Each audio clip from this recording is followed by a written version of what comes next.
Hello there, and welcome to day 17 of my 100 days of practice. So, my grandchildren are so cute. This is Dierks. I always want to be able to paint a portrait of my grandchildren, but I never get it right. So, I'm challenging myself, and I wanted to paint this adorable painting of Dierks, but I have been following an artist on Instagram, and I can't remember her name right this second. I should look it up because I don't want to not mention her. Her name is, sorry, I will look it up.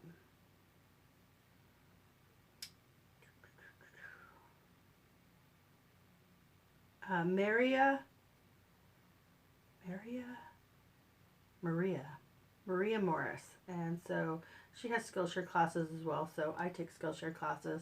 Not only do that, I take them, but I teach them. So anyway, her style for her portraits is similar to what you're going to see me paint here. But obviously I am not as talented as she is. I wanted to paint in that style. So what I did was I took this photo and I stuck it through Pixar, and just to kind of map out where the colors would go for me, just for a reference to assist me in the style that I wanted to paint. So the painting ended up being very pretty when it's finished, but things that I would do better next time would be to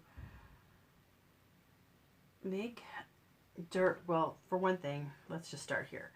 For one thing, it actually looks pretty decent right now, but since the eyes are most intimidating, I started there. But for one thing is, at the end, I did not capture his adorable face. He's so adorable, and I wasn't able to capture that, and that was really frustrating to me. But then also, my face ends up not really standing out much from the background. The background's really colorful as well, but it just all kinds of blends together, and I think it would have been a better composition if I had at least the wall behind him made that lighter in relation to the portrait itself. And then I was just struggling, and I just really kind of feel like I wasn't capturing what I wanted to capture. Like, I just wanted this spark of green against the red of his face, and then to kind of blend into the purples and blues, and I just wanted a really colorful painting. In the end, it's very colorful. That part is true, but I just, when I was putting the colors in, one thing that I do that probably is a hindrance in my art is I don't stick to my reference. Like, I think that if I stuck to my reference closer, I would probably be happier with the results, or at least it would look more like what I'm wanting it to look like, based on the reference I'm using. But what I tend to do in real life is I start painting, and I'm just painting and more intuitively picking my colors and more intuitively laying highlights and lowlights and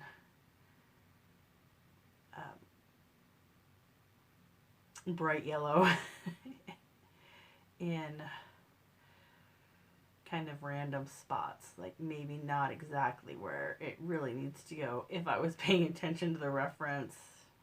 But in the end, I haven't done many portraits. I think I had to do like 5 or 6 before I finally got one of my granddaughter Natalie that I was happy with. And then I've done some, I can do, abstract portraits, of course. I have a class on that in Skillshare. I forget what I called it, but anyway, they're custom portraits, and I can do those with no faces, and I've done, they're just not realistic, which if you wanted realism, I guess you would photorealism, you would get a photo, right? Or get a, you know, why have a painting if it's going to look like a photo or that such thing? You mean I want it to look painterly? It definitely looks painterly, but oh,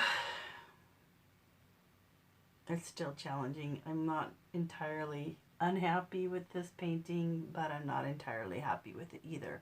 And the other thing is, I'm using gouache. So this is my professional gouache, and it's mostly Winsor and Newton. Is it Winsor and Newton? Yeah, mostly Winsor and Newton, Holbein, and some M. Graham. Because I thought if it comes out the way I like it to come out, then I'm going to be sad if I didn't use the most permanent gouache that I have. And I really enjoy gouache because it's so vibrant, and this painting is really so vibrant. But what happened was, when it looks good here on my computer screen, but when it dried, oh, I would say at least 2 values darker than what you're seeing in front of you based on what I'm seeing on my computer.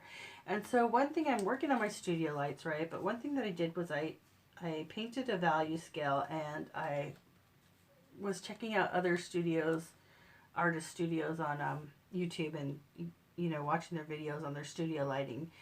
And one thing Andrew Tishner said was that he made the mistake in the beginning of not having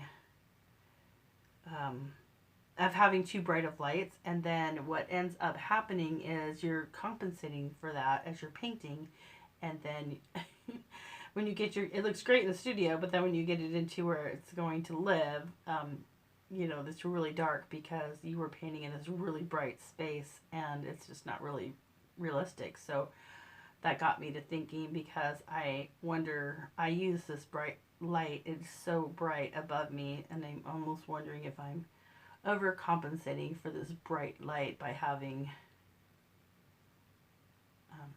ending up with the dark painting, or if, as gouache does, dark colors dry light and light colors dry dark, and you never can make heads or tails of how it's going to exactly dry, although gouache is much better than watercolor.